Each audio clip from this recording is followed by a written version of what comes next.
Good evening, Patriots. It's great to be here. You know, one of the reasons I have this strange... Most of you, I was not lucky enough to be born in this country. I am an immigrant to this greatest nation on earth. I was born in Israel, you know, not a bad place. Served in the Israeli military. But from a young age, I figured, you know, you only live once. You got to make the most of your life. Where are you going to go? What you going to do? And it became evident pretty early that if you want to make the most of your life, if you want to live the best life that you can live, if you want to be as free as possible in the world that we live in today, America was the place to come to. Because in spite of everything, this is the greatest place on earth to live. And many of you guys, and what you're doing, I think is testament to that fact. You know, sometimes it takes a foreigner to come in and say, how are you letting this slip away? You know, because I've been around the world, I've obviously lived in other places that don't have quite the American system. They don't have the values that this country has, and don't have the spirit that Americans have. It is the most precious thing on the planet, and yet we are letting it slip away. Good. Stop it, to stop the slippage, if you will, to reverse course, to return this country to its true greatness, to the true potential that it has, to what I wish I could have come to rather than what I actually came to. A lot of work needs to be done. Now, we have taken the name of the Tea Parties. But what were the Tea Parties? Have we earned the right to use the term Tea Party? Because the Tea Parties launched a revolution, a real revolution, a fundamental revolution. They changed the world as it existed in the 18th century. They didn't say, we just want a little bit less taxes, please, King George. They didn't say, give us some liberty, please, King George. They changed the world because they asked a fundamental question. And the question they asked is, who does your life, does my life belong to? That's a question that people have never asked because it was always obvious. Your life belongs to the state, to the king, to some emperor, to somebody else. And it's your job to do his bidding. The founders of this country said, no. Sovereignty belongs with the individual. My life is mine. Your life is yours.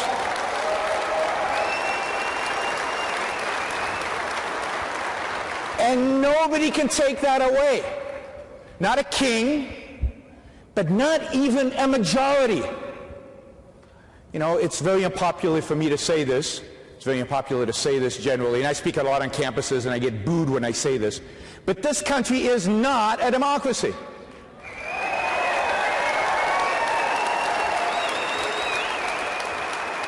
This country places the individual and his rights above what 51% of the people think. I don't care if 51% of the people want to steal my money to give to somebody for health care.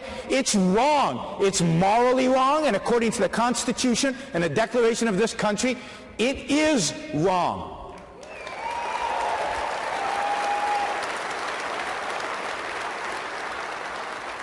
The Founding Fathers founded this country on this simple principle, that we own our own lives, that our lives are ours to do with as we choose, as long as we don't hurt anybody else, as long as we're not pickpocketing somebody else's wallet, as Jefferson would say.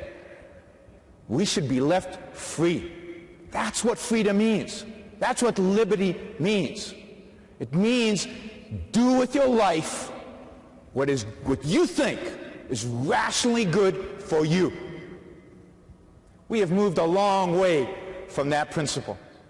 And what do they call that principle? It's interesting that this principle, which I think is the key principle that defines this country, is almost non-existent in the political debate that we exist. It's in our Declaration of Independence. It's called individual rights. Now, individual rights don't mean that you have the right to somebody else's stuff. Individual rights don't mean that you have a right for a doctor to treat you no matter what. Individual rights mean that you have a right to be left free of coercion. You have a right left to be free to make your own choices, to do what's right for your own life, to pursue, in the words of the Declaration, your own happiness. It's not the right to stuff, as the left would interpret it today. There is no right to health care. There is no right to a job. There is no right to minimum wage. There is no right to a living wage. There's the right to your life, which means to go out there and live. That's it.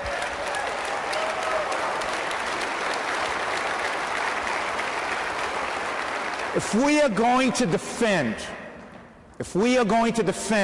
this country, if we are going to reverse the trends that this country is moving along, we have to rediscover this concept of individual rights. It is the key concept this movement should be pushing for. It encapsulates everything that's involved. You know, we talk about limited government, right? It's in every Tea Party has a list of the things that fall. And one of the top ones is limited government. Limited by what? How do we decide if this belongs in government or should be done by private sector? How do we decide? By vote? Are we back to democracy again?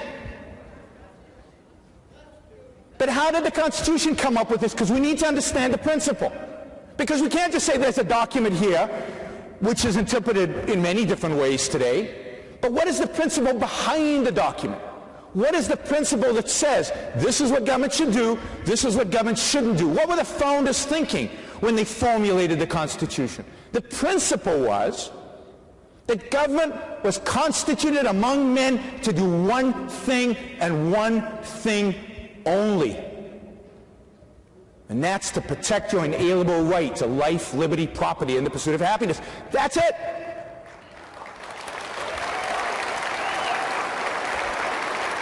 Now it's easy.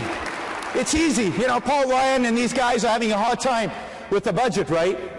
It's a budget of $3.7 trillion, that's a T, dollars. I won't tell you how many zeros that is because it's mind-boggling. $3.7 trillion, a deficit of $1.7 trillion. Our brave Republicans have proposed cutting $30 billion. And then you guys complained, so they went back, and now they're going to cut $70 billion. Out of $3.7 trillion? Because they don't know where to start. They don't have a principle. But if you think about individual rights as the principle, then it's easy.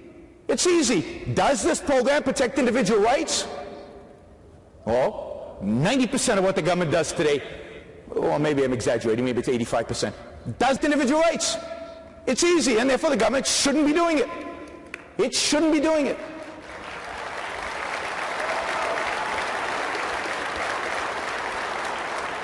Whose rights are being protected when we subsidize farmers?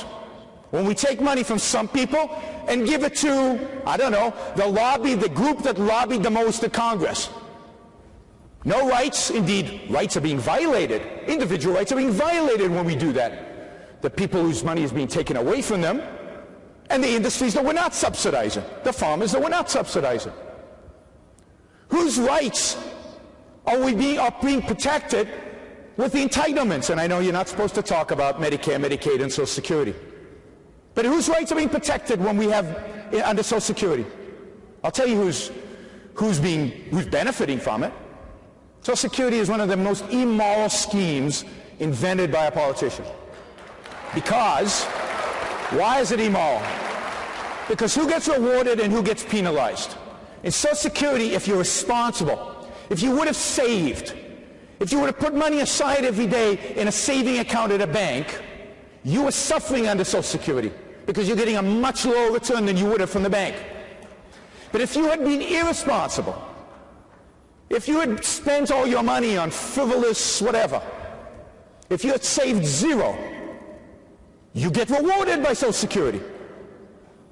And yet nobody's willing to talk about this. And whose rights are being protected? They're being violated again. We're sacrificing the responsible for the benefit of the irresponsible.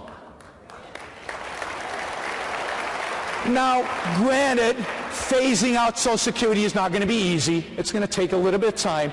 But look, we need to stand on principle. We need to define those principles, believe in those principles, and stand and commit to those principles. We started with the Tea Party. The Tea Party started a revolution against the mightiest military empire of all time. The Founding Fathers, when they signed the Declaration of Independence, staked their life, their honor, and all their material possessions because they knew that if they lost, which was likely, very likely, they would be killed, they would be hung by the English, their property would be burnt, their kids would be imprisoned or kicked out of the country. They staked everything that they owned, on principle, to fight the mightiest military empire of the time. And our job's easy. So let's take some of that courage that the founders had. Let's, internalize that courage. Let's think about what must have gone through their minds as they were fighting. And what were they fighting for? They were fighting for freedom. They were fighting for liberty. They were fighting for the sovereignty of the individual. They were fighting for individual rights. When Patrick Henry says, "Give me liberty or give me death," he means it. He means it. He is going to fight for that liberty. Do we mean it? Are we willing to fight on principle? Are we willing to fight on principle for real liberty? Are we willing to go and not compromise and not accept the middle road and not accept the mealy-mouthed politicians? Are we going to push them to actually move us not towards fiscal responsibility? Fiscal responsibility is an awful term because you could raise taxes and get us to balanced budgets. We need to cut government so it only does one thing. One thing.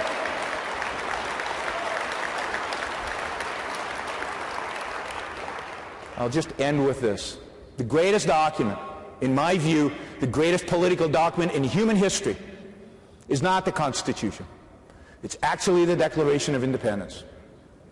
And in that Declaration of Independence is the framework for what this country should and could be. Let us fight. Let us commit ourselves today and every day to fight for those words that those brave founding fathers signed at the bottom. Let us fight for the inalienable right of each one of us and each American and each human being on the planet to the right, inalienable right, can't be taken away, right? To his own life, his own liberty, and in the most self-interested, I think the most radical political statement in human history, let's fight for our right to pursue our happiness the way we choose to. Thank you all.